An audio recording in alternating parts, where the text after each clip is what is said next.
and welcome to the School Mentor Podcast. My name is Miff Martinek. I am your host. This is episode 3. Now, the School Mentor Podcast is where we talk about all things coaching and mentoring in the school setting. And episode 3 today, we are going to talk about coaching overwhelmed children and young people. So, my reason, I guess, for bringing this to the podcast so quickly is that it's a recurring conversation that I have, but it's one that's come up quite a lot this term so far. And so I wanted to share some ideas around how we can support and coach children and young people who are feeling overwhelmed in the school setting and help them thrive and help them feel empowered. And I feel like empowered is a really an overused term, but help them really feel like they're in charge of what's going on in their lives. So I'm going to offer you 2 ideas. The first is a short-term approach for when you're in that moment making choices and decisions about how that young person is going to act in the next days, weeks, month maybe. And the second one is more of a long-term lens, and it's how you can think about the environment that you are creating in the classroom, in the co-curricular activities that you work within, how you can create an environment that helps build pupils who have got the self-belief to avoid feeling as overwhelmed, and that when overwhelm starts to creep in, they have got the skills and the tools developed already to be able to manage it more effectively. Let's think about these pupils more specifically. I think the question that always comes to my mind is, how is it that we can have pupils that on paper look pretty similar, perhaps have similar grades, are in the same year at school, are the same gender, have the same hobbies or interests, maybe in the same friend group. On paper, they look quite similar. And yet one will take on so much in school. They'll take on loads of co-curricular activities. They'll do loads outside of schoolwork. They will have a very, very busy life and they will thrive in that environment. And the other might take on half as much and yet they'll struggle with overwhelm. Why does that happen? Now, I would put to you that this has nothing to do with how good this young person is or how intelligent this person is. I would say that it boils down to the beliefs that they hold about themselves and about the world around them. And what happens is when we have these positive self-beliefs, we see people thrive. We see people take on challenges that seem really difficult and they just get on with it. But when that self-belief and that talk inside someone's head and the thoughts that are going around inside a young person's head are more negative, we see them struggle. We see them miss the marks that they want to achieve and create so much drama and turmoil in their lives because of what's going on in their brains, because of the thoughts that they are having, and therefore the actions that they're taking, the beliefs that they have about themselves. So I want you to think about this when you're looking at those pupils who are coming through your door, seeming overwhelmed, and you're trying to make decisions about how to help them in the term ahead or how to help them get through the next big challenge, reach the deadline. I want you to think about what is going on in their minds that they are struggling with this when perhaps some of their peers are not. In it, I guarantee it will be the beliefs that they hold about themselves, which translate into thoughts. And those thoughts will sound like, I'm not good enough, I'm not clever enough, what's the point anyway? I always fail. It will be this litany of really negative self-talk. So as teachers, and maybe as parents, what do we do about it? Because these beliefs, we all know from our own experiences, the beliefs that we have. I believe lots of things about myself. I believe that I'm dreadful at riding a bike. And wow, when I get on a bike, do I prove myself right? I have in these really strongly held beliefs about what I'm good at, about what I'm bad at. And I have to very consciously choose which ones I want to take forward in my life. So that might be an interesting piece of information for you to hear, but how do we make that useful for you? So I want to look at the short term, what do we do when that pupil comes through your door, and then more of a long term lens that you can consider how you approach your work.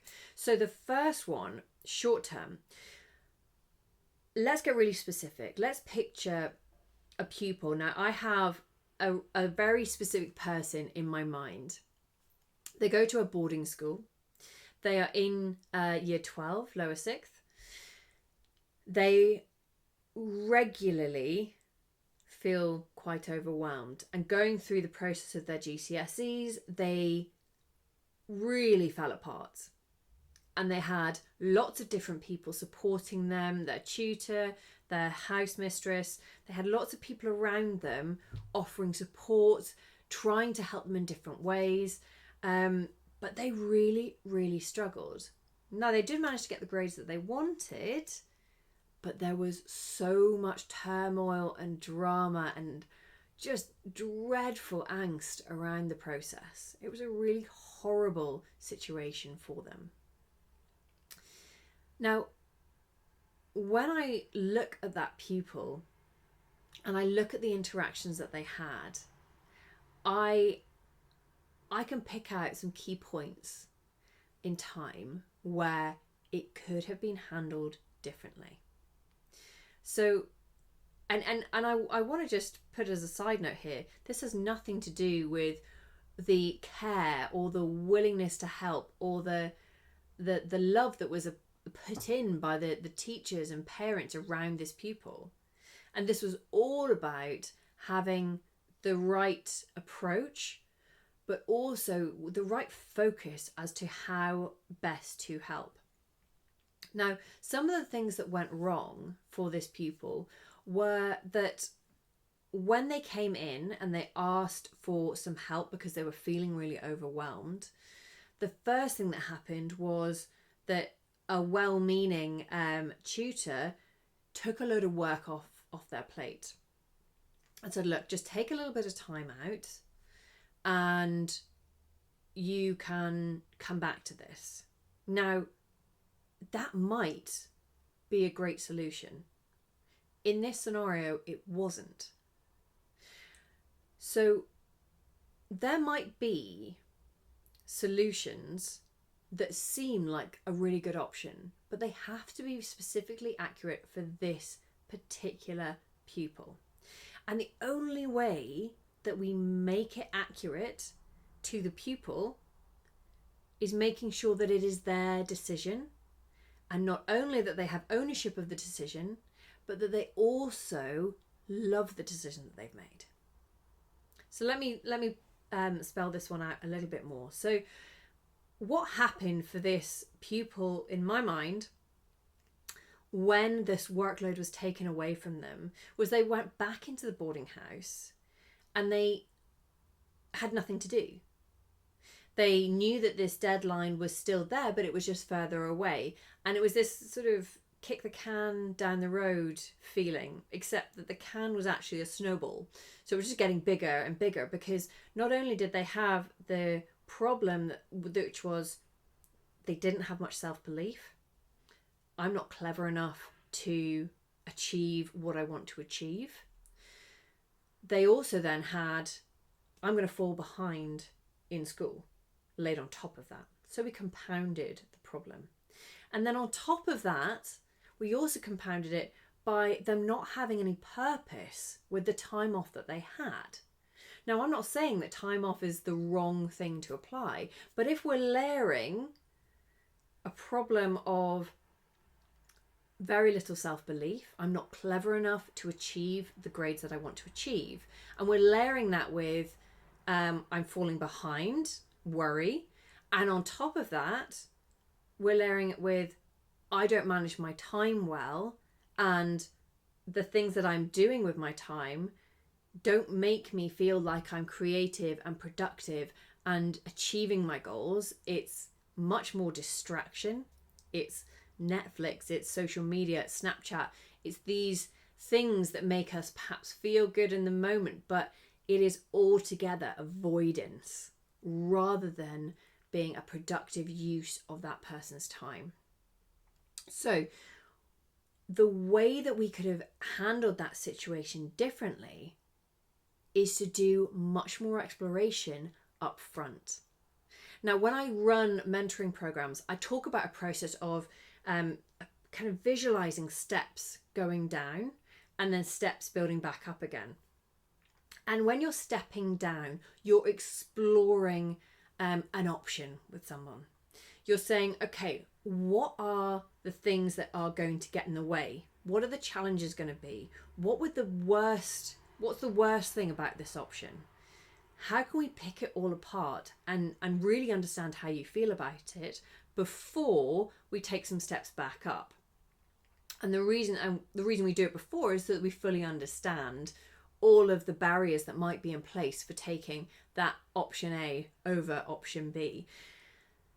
And then when they take the steps back up, they have got the option, they get to consider each of these challenges. Well, if I take the extension, then I might feel more overwhelmed because I'll just push the work further out. Okay, so what can you do to mitigate that? And we take each one of these challenges and we start to pull them apart a little bit more. Now, I'm sure that there are some people listening to this or watching this and thinking, I've not got time to do this. But I will always argue that there's better to spend 20 minutes doing this when that pupil first comes in than to do it for 10 minutes now and then have exactly the same conversation in a week, 2 weeks' time. And you're no further forward and your pupil is so much more overwhelmed and is even more ingrained in their thinking that they cannot do things themselves. So that is my first piece, is that I want you to think, how can we make sure that this is their decision? And how can we help them love the decision that they make? And when they do that, they will take ownership of it and they will be able to move forwards. It might be that they take an option that doesn't seem like the right one in your eyes, in which case you might want to put some parameters around monitoring how that decision's going. But if they own it, then they are far more likely to feel empowered. We are far more likely to address the root issue. And the root issue isn't that they've fallen behind. The root issue is that their brain is telling them that they aren't clever enough. They aren't good enough. There's no point because they're never going to achieve it. That's what we want to do as educators. That is the gold prize, right? We don't just want good grades. We don't just want to drag people kicking and screaming so that we've got great grades that we can shout about on our school's Instagram page. We don't want that. What we want as educators is for them to go through the process and the experience of school and come out as a better, stronger person who is more capable and able to live their lives the way that they want to. So that is that first piece. Help them to love their decision. So when you go into that conversation with them, your investment, your focus is knowing that the root cause is the thought in their mind, that sentence that is going round in their head, and how do we choose an action? How do we help them choose an action that they love, that they can take control of, because that will prove that thought in their mind wrong. So that is the first piece. That is our short term, in the moment. What do we do with this? Now, the second piece is, what are we doing on a broader scale? So the long term approach that we are taking. And this is all about the mindsets that you are creating when you are standing in front of a classroom, when you're on the rugby pitch. How are you creating an environment that allows for each pupil to be their own hero in their story? Now, the reason I use the word hero in their story is because so often I see teachers coming in with the best intentions as the knight in shining armour, because it feels efficient. It feels like, well, if I give them the solution, this is the way that we get them over this bump. This is the way that we help them. It feels efficient to do that, and it feels quite good to do that. It feels more exciting to do that than maybe just be a cheerleader. And we are always constrained by that view that we never have enough time. So when you think about this broader picture and how you show up in the classroom, in every setting where you are interacting with a young person, with a child, how can we change our mindset from get them to learn the thing to help them to be their own hero? Because when somebody learns how to be their own hero, and by hero I mean opportunities for them to support other people, opportunities for them to do some teaching rather than just you doing the teaching, opportunities where they will overcome something and they will learn something in a really active and engaging way. The reason we want to focus our minds here is because as educators, we want young people to feel empowered in their lives, because the fraction of their life that they spend in school is actually really quite short, but it's so influential, and it's what they will take forward in their lives. So we are helping to shape people who are heroes rather than damsels in distress. Because when you come in as the knight in shining armour, you just reinforce that they're the damsel in distress, and that, of course, they can't achieve what they want to achieve because they need you to intervene. They need their teacher to take the reins. Take a step back. Try to find a way that you can be the guide rather than someone who's dictating the right path. How can you guide them towards opportunities that allow them growth, and that it isn't, and there's opportunity to fail? Now, we all talk about the fact that failing is a great thing, but how many of us really live that? So this is one of the reasons why when we think about developing mindset and a positive mindset and a growth mindset, I love mentoring. Because when we empower a young person to support the people around them, they're taking on some responsibility there. It's down to them to show up and do their thing, right? It's down to them to be there for somebody else. And that accountability that they feel inevitably forces them to practice the skills of helping someone consider their problems and get through them. And therefore they're more likely to apply that to themselves as well. So it's such a fantastic environment where we can allow growth in an environment that is exciting and familiar and honestly will pay back dividends to the school. But regardless of we're talking about mentoring, I will always talk about mentoring because I love it so much. It's taking a step back and putting the lens on of how do I build an environment where everybody gets to be their own hero, that I am not the superstar in this story, that everybody else, that all of the people in this room, these young people, get to be their own hero, get to build helpful beliefs about them. And when you see those those moments come through where they've proved something, really reiterating that to them, really highlighting that to them. Look at that moment that you created that thing. That was all you.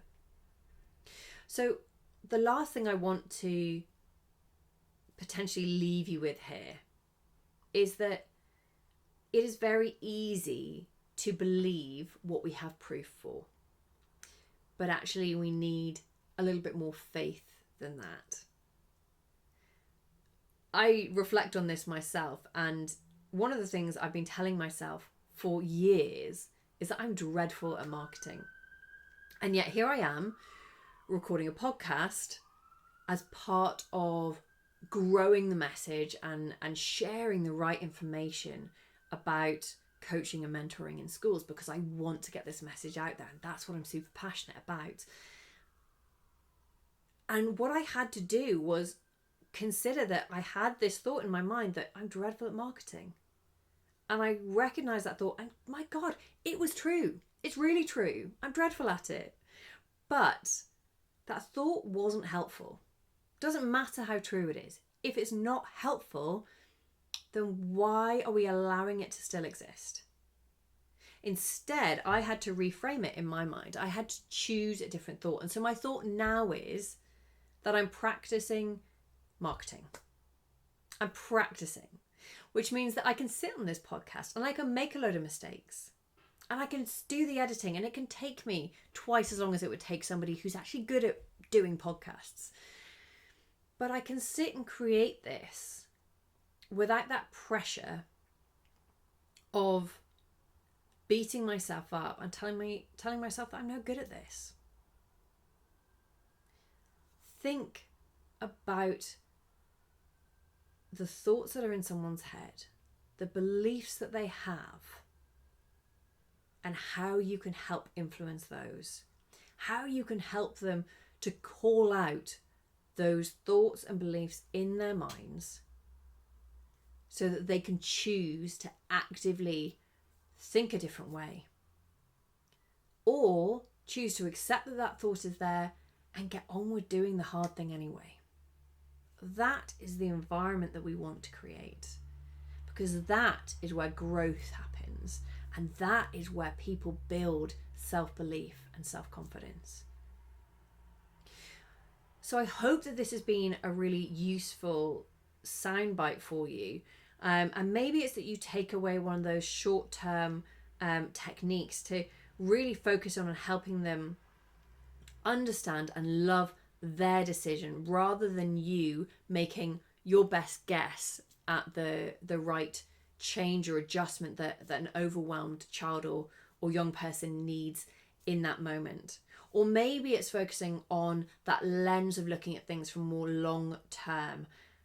How can we look at all the areas where we interact with young people and change how we approach them in just tiny little tweaks to make them the heroes in their own stories, rather than it being you dictating down to them and instructing them on how to achieve success. How can you help them discover success themselves? And maybe finally, it's that little piece around having faith, even when there isn't proof. Even when perhaps there's so much proof to the contrary. How can we still have some faith in our pupils, in our own abilities? How can we help them develop their own faith and belief? Thank you so much for listening. If you want to know more about This Is Me and the work that I do around mentoring and coaching in schools, then you can find everything over on the website. It's this-is-me.uk. But for now, thank you very much for listening. Take care. Thank you for tuning in to another episode of the School Mentor Podcast.